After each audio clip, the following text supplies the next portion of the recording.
যুদ্ধ শুরুর পর চলতি সপ্তাহে দুইবার ইরানের সর্বোচ্চ হামলার হুঁশিয়ারি দিয়েছিল যুক্তরাষ্ট্র।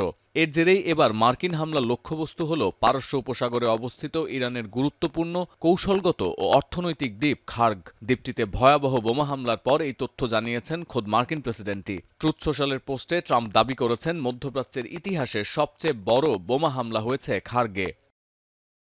ইরানের মোট অপরিশোধিত তেল রপ্তানির ৯০%-এরও বেশি এই দ্বীপের মাধ্যমে সম্পন্ন হয়। এই দ্বীপটি তেহরানের প্রধান তেল রপ্তানি কেন্দ্র হিসেবেও পরিচিত, যেখানে আছে বিশাল টার্মিনাল এবং স্টোরেজ সুবিধা। ইরান ইন্টারন্যাশনালের খবর, দ্বীপটিতে অন্তত ১৫ বার বিস্ফোরণের বিকট শব্দ শোনা গেলেও ক্ষয়ক্ষতির প্রকৃত তথ্য সামনে আসেনি। তবে তেহরানের দাবি, ব্যাপক হামলা হলেও অক্ষত আছে জ্বালানি অবকাঠামো। আর ট্রাম্পের পোস্টের পর ইরানের সশস্ত্র বাহিনীর মুখপাত্র যুক্তরাষ্ট্রকে হুঁশিয়ারি দিয়ে বলেছেন, তেহরানের জ্বালানি অবকাঠামো ক্ষতিগ্রস্ত হলে মধ্যপ্রাচ্য জুড়ে ছড়িয়ে থাকা মার্কিন মালিকানাধীন জ্বালানি স্থাপনাগুলো ধুলোর সঙ্গে মিশিয়ে দেয়া হবে।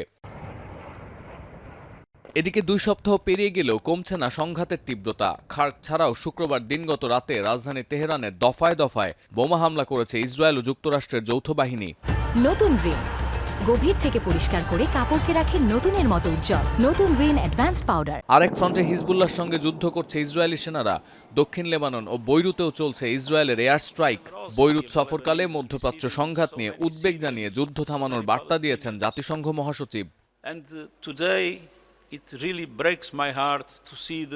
এসবের ভেতরেই দাঁত ভাঙা জবাব দিয়ে যাচ্ছে ইরানও। শুক্রবার রাতভর সশস্ত্র বাহিনীর ক্ষেপণাস্ত্র হামলায় লণ্ডভণ্ড হয়ে গেছে মধ্য ইসরায়েল। তেল আবিব ও দক্ষিণ প্রান্তেও চলছে থেমে থেমে হামলা। আর উপসাগরীয় দেশগুলোর মধ্যে শনিবার নতুন করে হামলার কবলে পড়েছে কাতার, কুয়েত ও সৌদি আরব। নিরাপত্তা ঝুঁকির কারণে মার্কিন কর্মকর্তাদের পরিবারসহ ওমান ত্যাগের নির্দেশ দিয়েছে যুক্তরাষ্ট্রের পররাষ্ট্র দপ্তর।